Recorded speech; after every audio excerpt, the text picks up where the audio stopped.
Late Night News, G Media, Alexander. I'm joined here with Erica. We are doing the Late Night News, Eastern. Let's just roll the clip and just jump right into it. You ready, Erica? Yeah, I'm ready. I can't see you right now, though. Oh, you can't see me. I can only see the weekly wrap up. Interesting. Okay, guys, we're going to figure it out. We'll see what happens.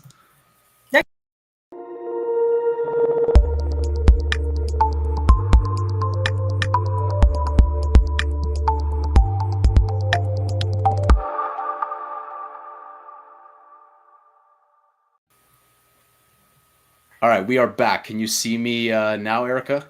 No, it's the weekly wrap up again. Very interesting. Okay, so Yeah. hopefully people can hear us. You see like a weekly wrap up image in front of you, yeah? Yeah.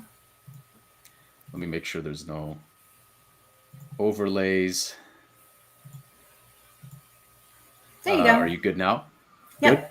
Yep. Excellent. Okay. Hopefully you guys live didn't get trolled, but the TLDR weekly late night news, 10 p.m. Eastern, 7 p.m. Pacific. What is Pacific time anyways? It's all about Eastern, okay? Let's just there's no Pacific time.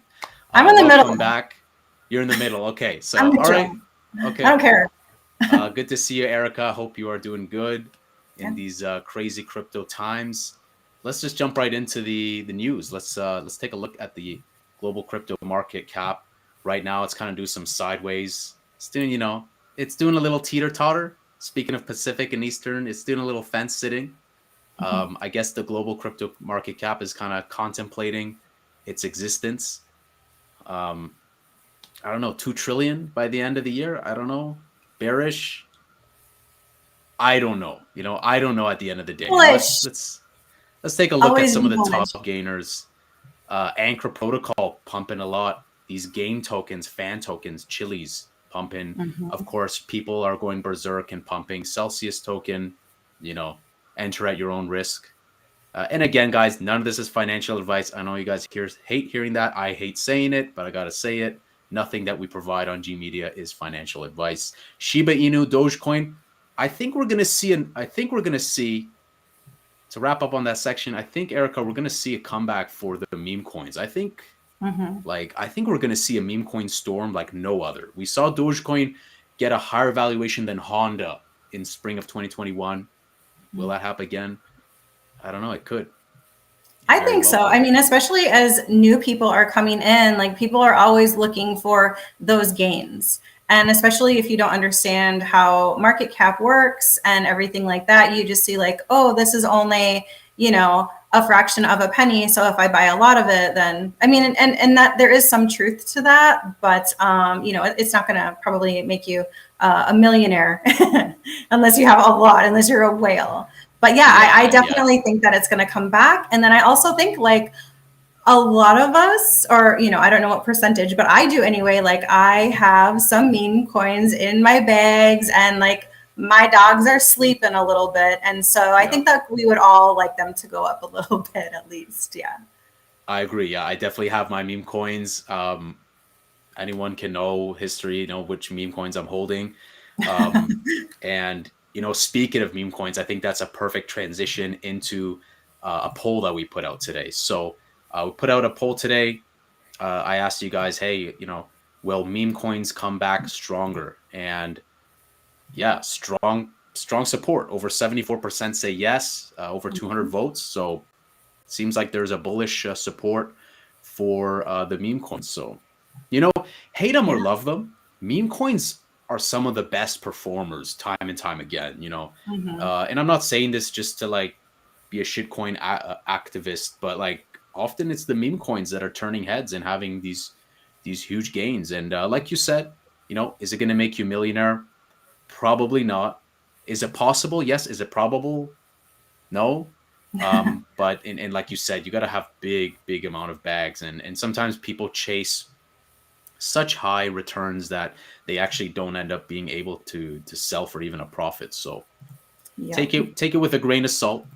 And let's talk about some exciting news. So one exciting news piece that really was pretty solid was the NFL. So let's talk about this, some NFL action. So Houston Texans now accept BTC for single game suites, the first team in NFL history. So I think this is great.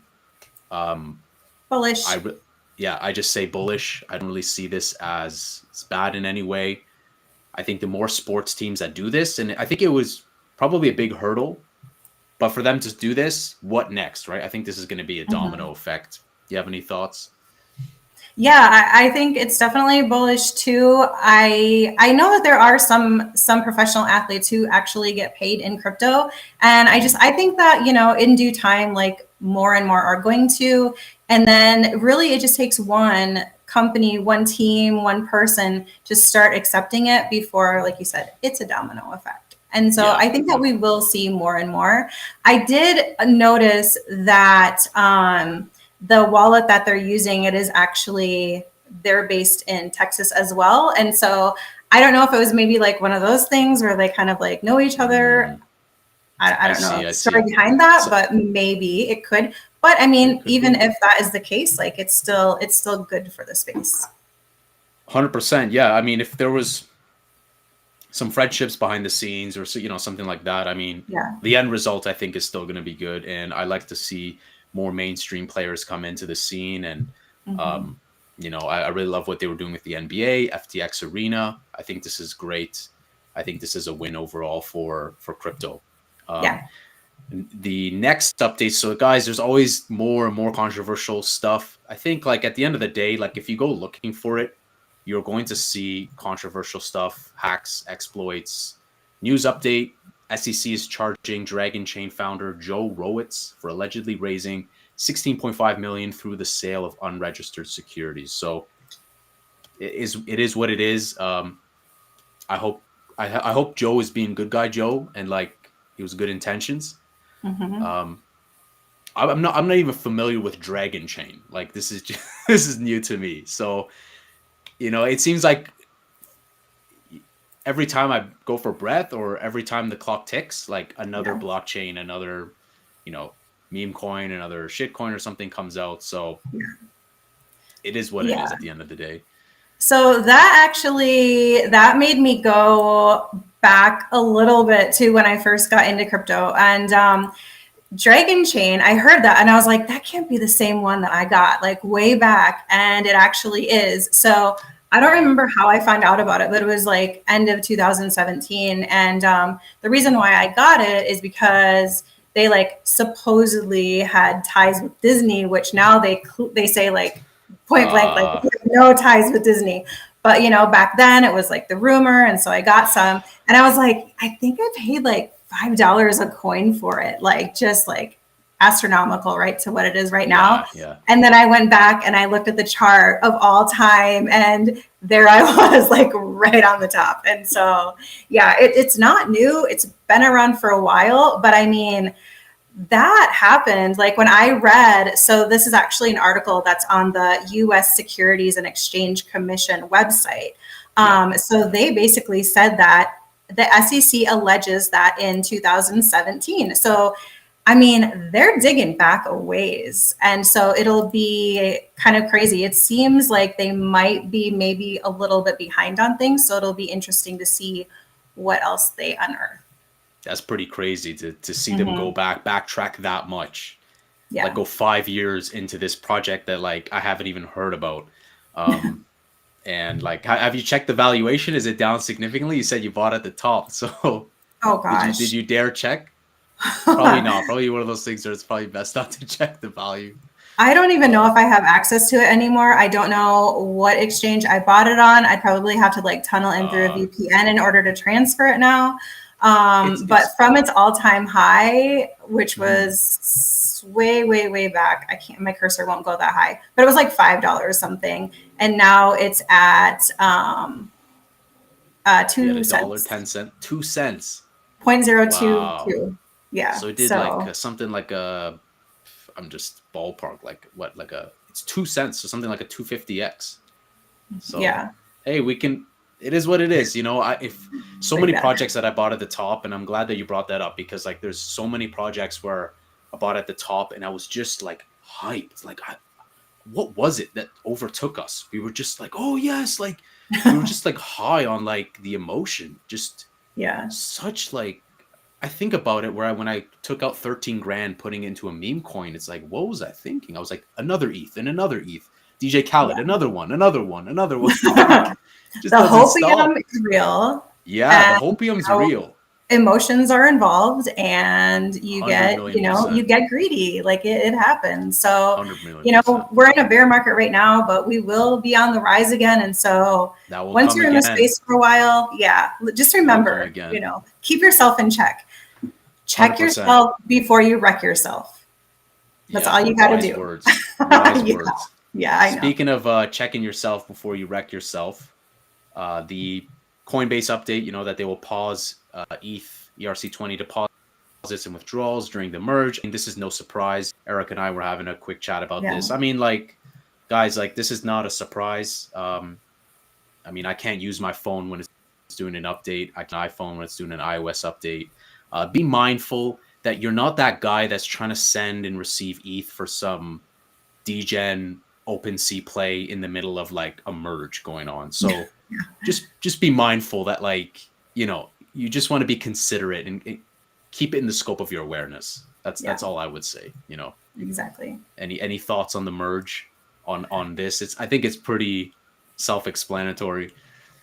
Yeah, I think that I mean, somebody said something earlier today and they were like, I don't know about that. And I was like thinking to myself, like, isn't that pretty normal? And then once I talked to you, you're like, yeah. And I was like, okay, that's what I thought. Yeah. So, and you know what? Maybe it's normal for us, but for anyone else too, like, and I don't consider myself an expert. Like, I'm maybe intermediate or like more than beginner, but like, when I speak to a developer, I just get lost. I'm not a programmer. I'm not that's not my area of expertise, but I think maybe a lot of people might just overlook that and forget that we're dealing with tech at the end of the day. That's just always changing. So let's move on to one of the final stories, another controversial story, which involves another Alexander, but Mr. Mashinsky. Let's pull that up. Mr. Mashinsky, he up to no good. What you do, Alex? You're not naughty. Mashinsky accused of controlling. I was gonna say it in a Borat accent, but accused of controlling Celsius trade scheme and placing bad bets. Now, this is coming to us from Bitcoin.com, and I posted this because I'm like apparently he was doing bad bets in the millions of dollars on Bitcoin, trying to just buy back, do goblin hands. Goblin hands is something I heard from Alex Becker, OG. Shout out to him. Which is like, you sell at the high, you buy at the low, you keep buying back. Now, maybe his gambling went bad, and here we are. Yeah. I mean, it almost sounds like a gambling addiction. Like you're always like trying to like chase that high, and then you get in like so far deep that you just have no choice almost but to like try to win back. And it sounds like that. It's really sad, but yeah, I mean, that's crazy. I mean, unless he's just that ballsy, but I mean, I doubt it. Sounds like he was trying to like make up for some of the losses, and it's unfortunate. I followed him closely just in terms of like his persona. And he was presented in such a like a nice guy, like likable founder, inventor of voice over IP. I'm here to help the unbanked. I'm here to like I'm not taking any fees. He would tout no withdrawal fees because we're eating that cost. We're doing this, and then like just to see a complete 180. Wow. And I saw them as a sponsor also on all the seats at NFT Week in Miami, in Wynwood, and that was just like. I was thinking about that. I'm just like, wow, like you trust a project and then like 2 days later, bam, just like decimated. So it's risky on these streets. Yeah, definitely. Risky. So speaking of risk, we're going to talk about, Mr. Paul. Let's bring up Mr. Paul, see what he's up to. Mr. Ron Paul. Now, I identify as an individual. I really don't care about people's political views, whether you're left, right, up, down, side to side. I think everyone. I love dissent. I believe in freedom of speech. So let's see what Mr. Ron is talking about here. So Ron Paul insists the U.S. economy's collapse will come. Former congressman says liquidation is absolutely necessary. So I love this like picture of him. I know. It's like he's like, it's coming. It's the crash. I love that picture. Whoever chose to use that picture, shout out to you. Yeah. Very, very. The context is great. So yeah. My takeaway from this is that Ron is probably expecting like a heavy deflation, a crash of some sort. Mm-hmm. And so, like, you know, it is what it is. He says, okay, it's quote here, the real world cannot run on lies, that there's no recession. So, and a reckless government. So, yes, I mean, reckless government for sure. Mm-hmm. I think inflation is a lot higher than what they say. I like what CZ said that, like, if they printed 80%, isn't it quote unquote 80% inflation? So, who knows what the real numbers are? I was gonna have a conversation with my family today about just the insanity of like real estate and cost of living, and you know, it's a global problem. Yeah. I guess Ron Paul is just you know, he's probably thinking that's bearish, and with good reason. I think ultimately he's just, how I perceive this is that he's seeing that a bubble is going to burst.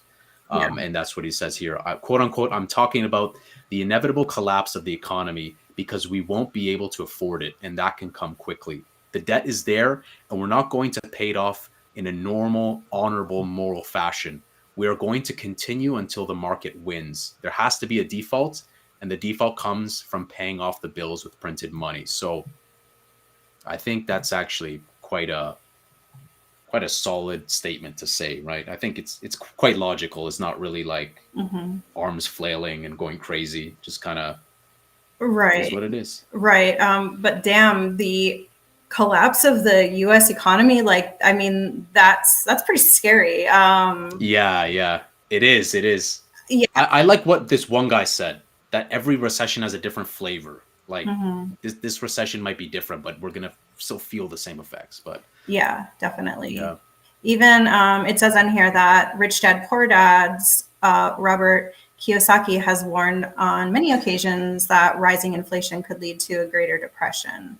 So it looks like there's a couple people that kind of are along the same track as him. Hopefully that doesn't happen and the government takes steps. But I mean, that's another reason why I think a lot of us are in crypto and especially in Bitcoin in the first place, 100%. Because it's deflationary.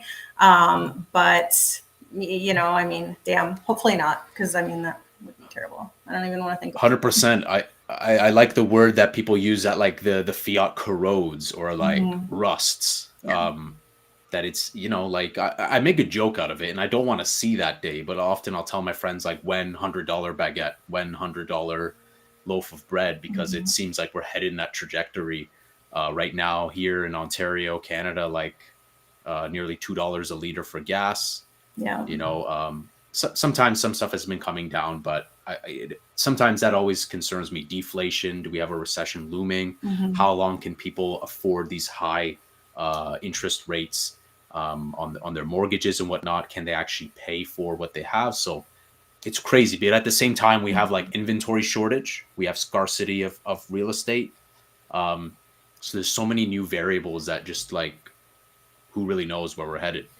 So interesting. I would say that like all we can really do, if I was giving advice to someone like, hey, are we going to hit a recession? Maybe not, but just control what you can within your life and your community and your local environment, and don't get too fixated on like what will happen in like 1 year, 2 year, 3 year from today. Right. Definitely. Yeah. Be a little cautious, maybe, for sure. Yeah. I mean, the reality is no one's safe, you know? Often I'll hear from people that say like, I kind of like the saying that like, I don't know, I'm kind of murdering this statement, but like if you got scammed by a project, or you touched fire, often you learn a lesson. And like, you know, lessons and blessings are two things in life that we take away. So even if you do get burned on a project or something, like you got experience at the end of the day. And by someone never touching the fire or never getting scammed, they may never get that experience. Sometimes you got to go out and take those risks. So even if you guys bought the top, like Erica and I did with some coins, we actually have an advantage, like moving forward. Yeah, absolutely. But that's cool. Anything that you wanted to kind of bring up to talk about in terms of like crypto news or NFTs or anything like that? Let's see. I was looking at the the trending NFTs earlier, so I can touch on that real quick here, just so you guys know what's going on in NFT. Speaking of NFT, the Gokhshtein Unfiltered tomorrow with Farouk. Yeah. I think he holds a CryptoPunks. So the teaser's out. Make sure you guys check that out tomorrow, 5 p.m. Eastern. That's going to be juicy. Yeah. But yeah, sorry to interrupt. Oh, no, it's all good. That's going to be a NFT, really good interview. Yeah, David and Yeah. I'm excited. I think a lot of people are really excited for it. So no pressure, David, unless it's already been recorded. But so in the NFT market, so the two sites I have pulled up, the first one is Magic Eden. And the popular collections in the past 24 hours are the Predictors, which I haven't heard about that before, but I'm not on Solana a whole lot. DeGods, they're one of the top projects, and then OK Bears are coming in at number 3. So that's Magic Eden.